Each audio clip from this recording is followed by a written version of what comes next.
Chapter 62. The minutes after Alden opened his eyes was such an overwhelming flurry of laughter and tears that all Sophie could do was hold on and soak it up as everyone cheered and sobbed and crushed them both with hugs and kisses. Then Alvin stepped in, made sure Sophie was okay, and herded everyone except family out so he could check Alden over. As soon as they were downstairs, the counselor started an intense debate over what to do now, and soon Grady, Adeline, and Tegan had all joined in. But Sophie couldn't think coherently enough to participate. She was too stuck on the fact that Alden was back. He'd looked at her and smiled as she left the room. A real smile. An Alden smile. "We did it," Keith said, wrapping an arm around her and fist-pumping the air.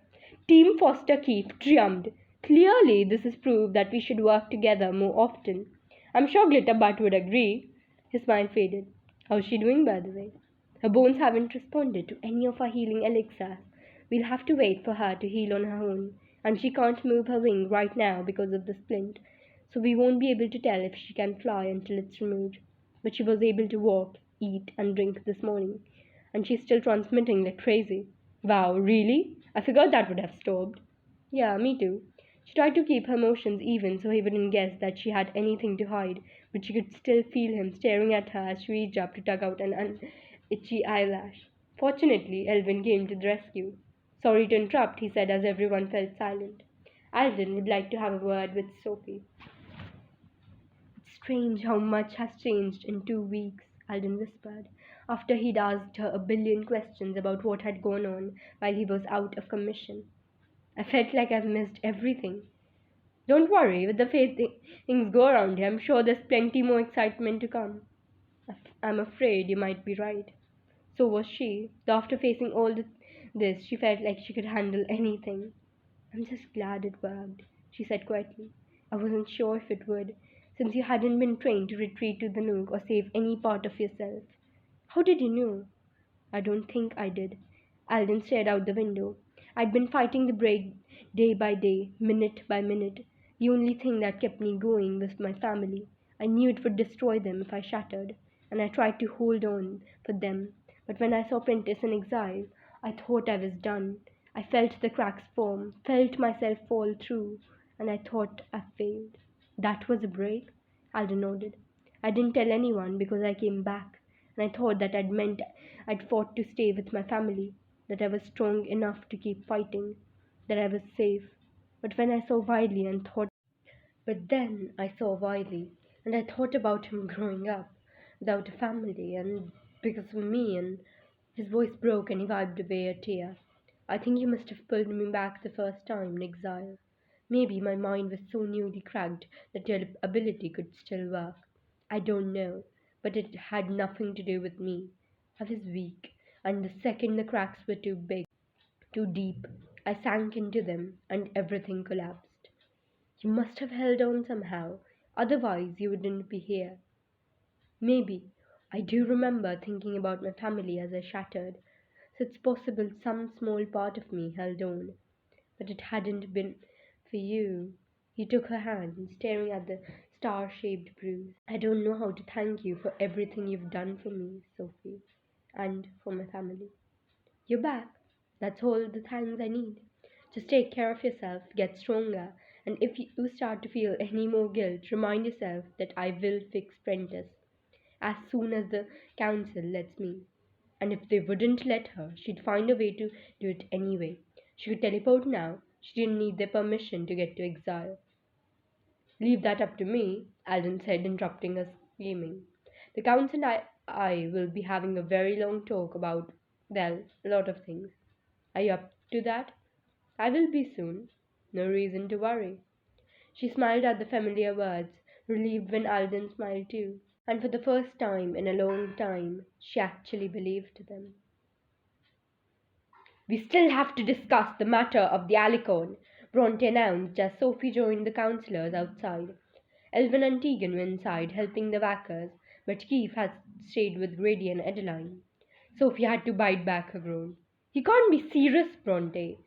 "Oh, but I am. Treason is a very serious matter." "Treason?" she repeated. Ronte, we are not going to discuss exiling this family after everything they've done today, Councillor Emery said firmly. Everything Sophie has done today, Ronte corrected. And while I don't personally subscribe to the notion that a good deed can erase a bad, I'm not a fool. I know I'll be overruled on that. Kenrick, Orlai, Emery, Tarek, and two councillors that Sophie didn't know all nodded. She made a mental note of her supporters. I do, however, remembered that Grady admitted to granting permission for this treasonous act. And before you go arguing that he was trying to help fix his daughter, need I remind you that when he was reinstated as an emissary, he swore an oath to put the good of our world above his own life. It's the same oath we've all sworn and all made tremendous sacrifice to uphold. And we are going to allow Grady to subvert it with no consequences, especially given that his actions led to the likely crippling of the most important creature in our world. Hey, it's just a broken wing, Keith argued, backing up when Bronte reeled on him. Just a broken wing? That wing is the primary method of transportation for this creature. Not to mention there will surely be psychological effects as well. Animals lose the instinct to breed, even at times the will to live, when they suffer so serious an injury, and I doubt I need to remind any of you how vital it is that Sylvanie thrive. You want to blame someone? Track down her attackers, Sophie snapped. They are the ones who hurt her. Oh, we intend to, Bronte told her, but Grady still allowed her to be in harm's way. Sophie rolled her eyes. Please, she was in harm's way in our pastures. The attackers have clearly been watching and planning. Sooner or later they would have found an opportunity. But they didn't need one because Grady handed it to them on a silver platter. Adeline reached for Grady's hand as several of the councillors murmured among themselves. Even if we do concede to your point, which has not been decided, Councillor Emery said after a second, I hardly feel such an offensive merits exile, especially considering the Alicon may very well recover. May very well and will are not the same, and the timing must also be considered. Bronte had the gall to smile as he folded his hands and said, Grady gave his word that he would have the Alicon ready to present to the century during the Celestial Festival, and amid great fanfare and spectacle. In light of that promise, we announced a tremendous celebration. It was partially to repair the rift caused by Alden's loss, which is obviously no longer needed, but we also aimed to prove to the people of our world that they should have hope and trust and faith in their council. What message will it send now when we not only cannot deliver, but present them with a wounded Alicon who could very easily never recover? No one seemed to have an answer, and each second of silence felt heavier as it passed. Sylvanie might still be able to fly, Sophie mumbled, though knowing even as she said it that the chances were slim. Celestial Festival was only 4 days away. Might, Miss Foster? You expect us to hang our hopes on might? He's right, Councillor Emery said, though he didn't look happy about it. We'll need to cover with an alternate spectacle and find a way to make it clear to the people that the change is not a sign of our incompetence.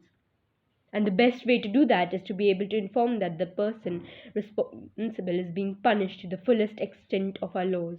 I'll send a message to the attackers too, hopefully deterring any further attempt. Kenrick stepped forward when no one else did. I will not concede to a tribunal, Bronte, no matter how you try to twist it. There's nothing about what happened that would merit us locking Grady away in exile like a murderer. He turned to the councillors. That's not justice. That makes us just as cruel and reckless as the rebels we're trying to prevent. And if that's the kind of action we would consider to try and prove our worthiness, then we deserve every bit of criticism we are getting. A stunned silence followed until Orlai moved beside him. I agree. As do I, Councillor Emery said before closing his eyes. And it appears all the others agree as well. Bronte's frown looked more like a snarl. So we are just going to let him go unpunished. That's the precedent we are going to set. Counselor Derek sighed. Perhaps we can come up with an alternative punishment. That sparked an enormous debate whether the counselors suggested everything from a public scolding to relocating Grady to a permanent position in the sanctuary, and everything in between. Can I say something? Sophie asked when she couldn't stand it anymore. She took a deep breath as everyone fell silent, letting the idea settle in so she could accept it. We're waiting, Miss Foster, Bronte snapped. She glanced at Grady, reminding herself why she was doing this as she said, I can make sure that Sylvie still makes a dramatic appearance during the festival. How? Bronte demanded. Light leaping doesn't count, and last I checked, flight was a key element to her teleporting. She thought so too, but she'd realized why the sensation felt familiar as she teleported them away from their attackers.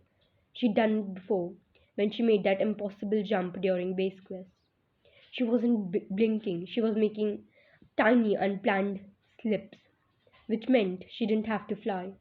She just had to fall.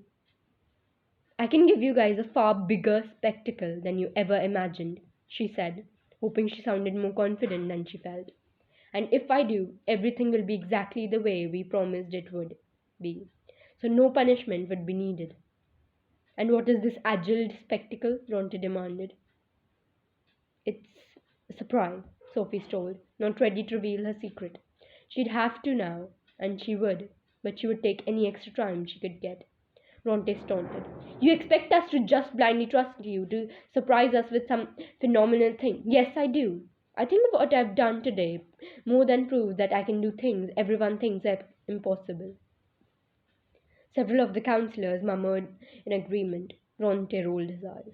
Sophie turned to Councillor Emery.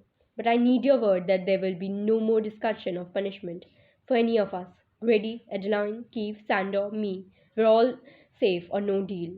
And why do we need your spectacle? Bronte snapped. We're perfectly capable of making one of our own. Maybe, but mine will deliver on the promise you made and save you from looking bad, which I thought was the whole point.